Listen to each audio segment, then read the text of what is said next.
I still carry an old brass house key on my keychain. It doesn't unlock anything anymore, but my grandfather Walter handed it to me on my 18th birthday and smiled as he said, "Every key deserves the right door." I believed him. At 31, I worked as a senior accountant in Columbus, Ohio, and had spent nearly 9 years saving every extra dollar for my first home. Grandpa quietly helped whenever he could, slipping $20 bills into birthday cards and refusing to let me return them. Then, at exactly 8:17 p.m. on a Thursday evening, everything I believed about my family shifted.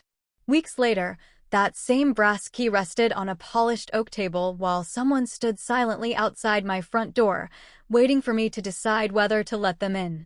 Here's what I didn't understand that night, or during the 23 years leading up to it.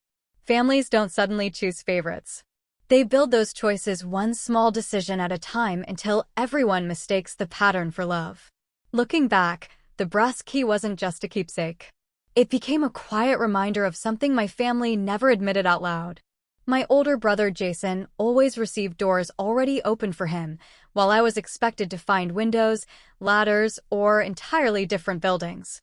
He was 34, charming, outgoing, and somehow always described as full of potential, even after expensive mistakes. I was dependable, responsible, practical. Those words sounded like compliments until I realized they were excuses for giving me less. Grandpa Walter noticed everything without making speeches about it. He lived in a small brick house with a workshop behind it, where the smell of cedar and machine oil never disappeared. Every December, he carved a small wooden ornament by hand for each grandchild. Mine always looked like tiny houses. Jason usually received carved sailboats because he talked about traveling the world. Grandpa never explained the difference, but one winter he handed me another little wooden house and quietly tapped the brass key hanging from my backpack. "Every key deserves the right door," he repeated. I smiled, thanked him, and tucked the ornament into my coat pocket. The truth is, I helped normalize what happened next. Whenever Jason's student loans disappeared because Mom and Dad wanted him focused on his future, I told myself they probably had a good reason. When they paid for his first used SUV after graduation, I congratulated him instead of asking questions. When they covered almost half the cost of his wedding while I quietly paid off my own graduate school debt, I even defended them to friends who thought the favoritism was obvious. They've always believed Jason needs more help, I would say. What I never admitted was how badly I wanted them to believe I deserved help too. By early April, I had finally saved $87,430 between my checking account, high-yield savings account, and investment portfolio. I had already spoken with a mortgage broker twice, compared interest rates from 3 banks, and narrowed my search to modest 2-bedroom townhouses within 20 minutes of my office. I wasn't asking anyone to buy me a home. I simply wanted to know where everyone stood. On April 9th, during Sunday dinner, I asked my parents directly, "So neither Jason nor I should expect financial help buying a house?" Dad nodded while cutting his roast beef. "That's right." Mom looked around the table and smiled politely. "We're retired now. We have to be careful." I followed up with a text message that evening so there wouldn't be any misunderstanding. Emily ***, just confirming what we discussed today. No financial gifts for either of us when it comes to buying a home, ***. Mom replied 11 minutes later. Linda ***, correct. We love you both equally, but we can't do everything, ***. The following Friday, while Jason, my parents, Grandpa Walter, and my aunt Denise were all having coffee together after dinner, I casually mentioned it one more time. "So we're all on the same page." Dad laughed. "Exactly." Mom reached for her coffee mug and shrugged. Family investments have to make sense. Everyone moved on to another conversation. So did I. I thought those words were nothing more than another one of Mom's practical sayings. I had no idea they were the warning I should have taken seriously. 11 days later, on Thursday, April 20th, I was sitting cross-legged on the floor of my apartment at exactly 8:17 p.m., surrounded by half-filled moving boxes. My lease expired in 6 weeks, and I had already labeled every carton with black marker: kitchen, books, office, bedroom. The old brass key Grandpa had given me rested beside a roll of packing tape. I picked up my phone when the family group chat lit up with 3 new messages. The first message was from Mom. Asterisk, big family news tonight. Asterisk. The second was a photograph. Jason stood in front of a 2-story gray colonial house with a huge grin, holding a cardboard sign that read sold. The third message arrived 5 seconds later. Asterisk, we're so proud to help Jason with a $60,000 down payment. Family investments have to make sense. Congratulations to our homeowner. Asterisk. For a few seconds, I honestly thought I had misunderstood. Then another notification appeared. A private message from Mom. Asterisk, Emily, we know you'll understand. You're always so independent. Just rent somewhere for now. Jason needed the help more. Asterisk. I stared at those words until my screen dimmed. The finished moving boxes were stacked neatly against one wall, ready for a future I had spent years planning. Beside them sat Grandpa's brass key, reflecting the light from my kitchen lamp. Somehow that little piece of metal looked heavier than it ever had before. I didn't answer. Not because I had nothing to say. Because I had too much. 23 minutes later Grandpa called. He didn't begin with an apology. He simply asked, "Are you home?" When I told him yes, he drove over without another word. He arrived carrying a paper bag from my favorite bakery. 2 cinnamon rolls. 1 black coffee. 1 hot chocolate. He looked around at the packed boxes before quietly sitting at my small kitchen table. "I heard," he said. I nodded. Neither of us touched the food for several minutes. Finally I asked, "Did you know?" He lowered his eyes. "They told me yesterday." I waited for anger. Instead, he slowly wrapped both hands around the coffee cup. "They're wrong," he said softly. But I couldn't stop them. That quiet acceptance hurt more than if he had shouted. Driving him home later that night, memories kept replaying themselves in a different order. Jason's college tuition. His SUV after graduation. The wedding my parents proudly called an investment in family. The vacations they paid for after his first child was born. Every Christmas when Jason opened one more expensive gift than everyone else, and I laughed because I didn't want the room to become uncomfortable. I had spent years telling myself those moments weren't connected. Now they fit together perfectly. The worst realization wasn't that my parents had chosen Jason. It was that I had helped protect the story they told everyone else. Whenever relatives questioned the difference, I defended Mom and Dad. Whenever friends noticed the pattern, I explained it away. I wasn't only the person being treated unfairly. I had become one of the people making the unfairness easier to ignore. The next afternoon, I called my aunt Denise. "I just need someone to tell me I'm not imagining this." She sighed before I even finished. "Emily, it's their money. Don't make it a thing." An hour later, I met my cousin Rachel for coffee. She listened patiently, stirred her latte twice, then smiled with uncomfortable sympathy. "You've always been the strong one. Maybe your parents knew you could handle renting." There it was again. Not comfort. Just another explanation for why less was supposed to feel like enough. That evening, Grandpa invited me back to his workshop. He handed me a freshly sanded wooden house no larger than my palm. The roof hadn't even been painted yet. He looked directly at me for the first time all day. "You know," he said, "you're allowed to stop asking for permission." Something inside me became very quiet. Not healed. Just finished. Even then, I still wanted to believe there was one conversation left that could save us. The next morning, I called my parents instead of sending another text. "I don't want $60,000, I told them calmly. "If helping Jason was truly necessary, fine. But I need you to admit this wasn't equal treatment. Or, if that's too difficult, tell me you'll never give either of us another financial gift. I can live with honesty." There was silence. Then Mom answered exactly the way I should have expected. "Emily, family investments have to make sense." Dad spoke before I could respond. "If you keep turning this into a family issue, people are going to think you're jealous. Don't embarrass us. Don't make Jason feel guilty, and don't expect us to choose between our children." It wasn't a compromise they wanted. It was my surrender. When the call ended, I looked down at the brass key still resting in my hand. For the first time in my life, I realized I had been trying to unlock a door that had never actually been closed. It had simply never been mine. After that phone call, I stopped trying to win a place inside a system that had already decided my value. For years I had believed that if I explained myself clearly enough, worked hard enough, or stayed patient long enough, things would eventually balance out. They never did. That Saturday morning at 9:30 a.m., I met my mortgage broker, Melissa Harper, signed the final documents for a modest two-bedroom townhouse on Hawthorne Lane, and transferred the earnest money from the savings account I had spent nearly a decade building. It wasn't the biggest house on the block. The kitchen cabinets were 15 years old, the backyard was barely large enough for 2 folding chairs, and the upstairs bathroom still had pale green tiles from another era. None of that mattered.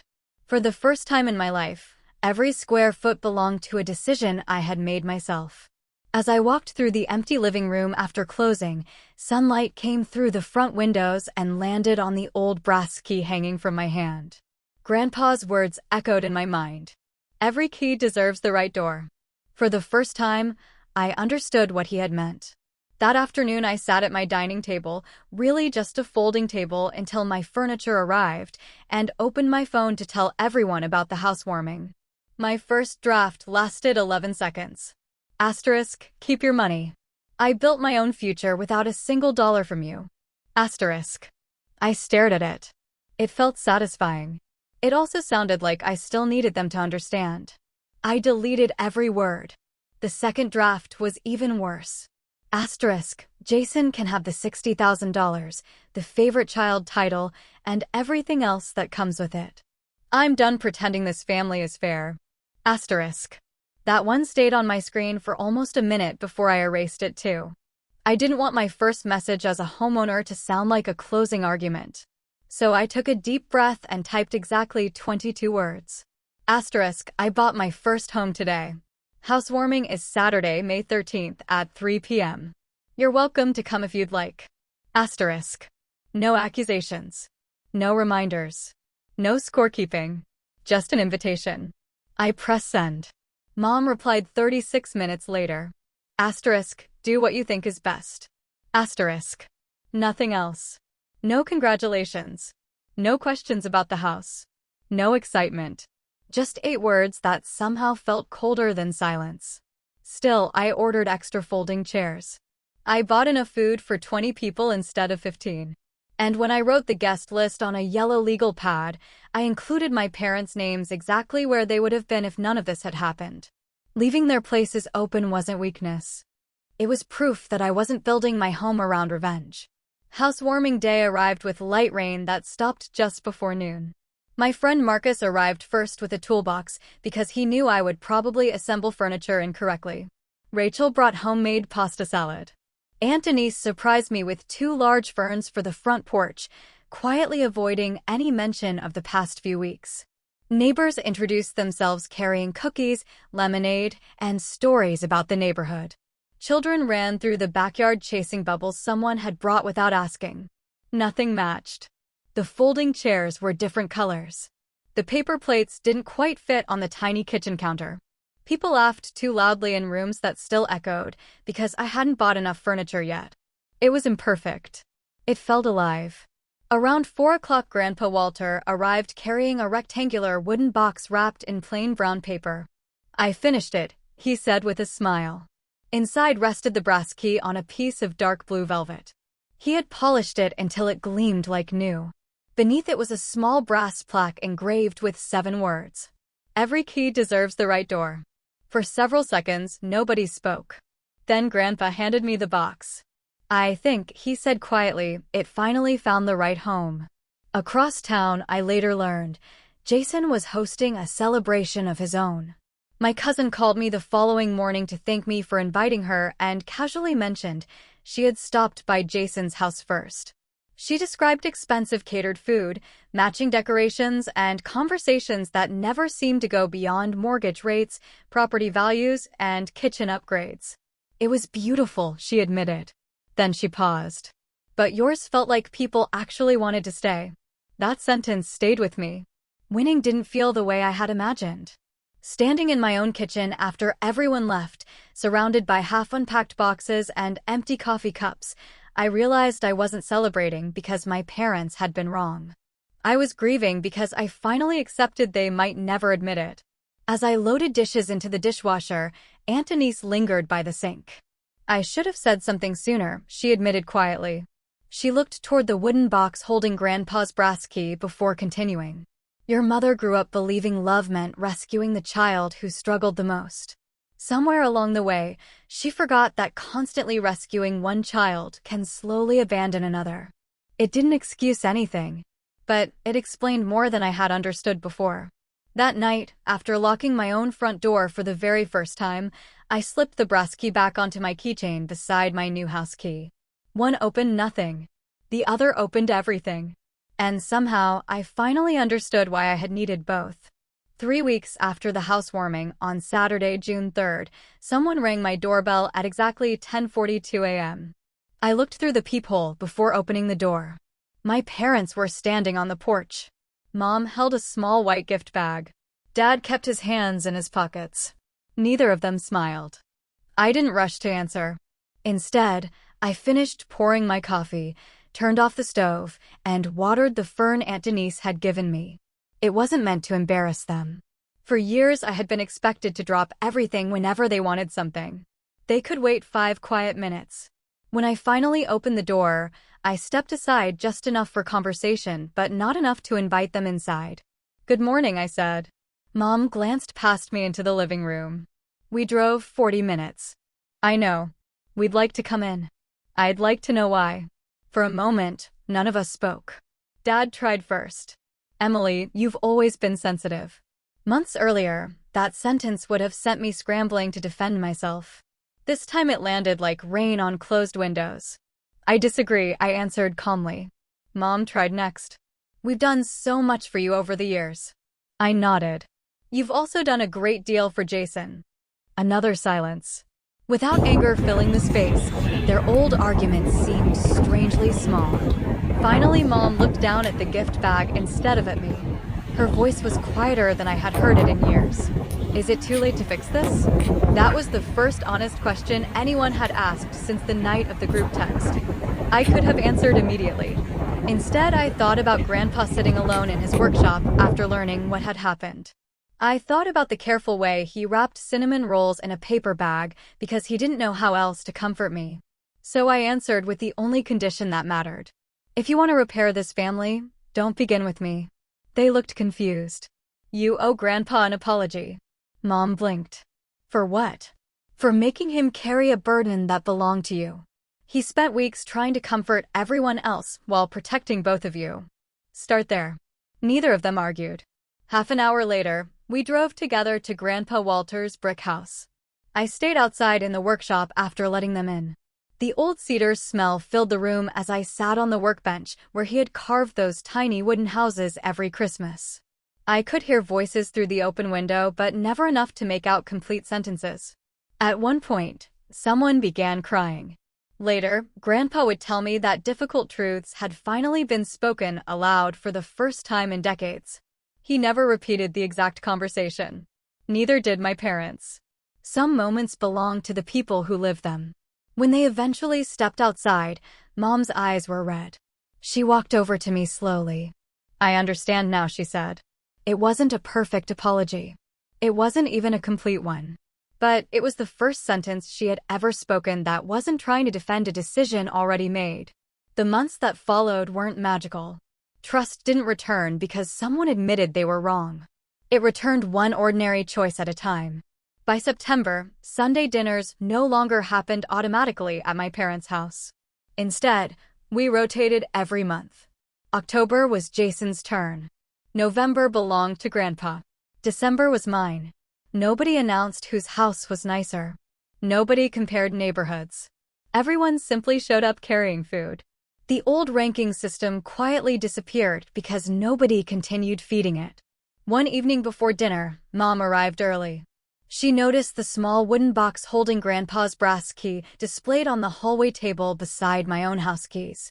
Without saying anything, she removed her keyring from her purse and placed it beside mine until dinner was over. It was a tiny gesture. No speech. No performance. Just someone choosing to enter a home as an equal instead of expecting it to revolve around her. Jason changed too. One Saturday afternoon, he helped me repaint the upstairs bedroom. As we cleaned the brushes, he laughed and admitted he had never realized how many decisions I had quietly handled alone for years. A month later, he sent me a photograph of a for sale sign outside a small townhouse 2 streets away. His message made me smile. Asterisk, your recommendation was right. My coworker bought it. This neighborhood feels like home. Asterisk. Grandpa kept carving wooden houses every Christmas. The last one he gave me had a tiny front door that actually opened. Inside, folded into almost impossibly small squares, was a handwritten note. It contained only 6 words. Asterisk, you found the right door, Emily. Asterisk. I still carry the old brass key every day. It has never unlocked a single real door. It reminds me of something much more valuable. The night my parents gave my brother $60,000 and told me to rent somewhere, I thought they had decided the size of my future. Instead, they accidentally showed me where I no longer needed permission to belong. Because a house can be bought with money, but a home is built the moment you stop asking someone else to decide whether you deserve one.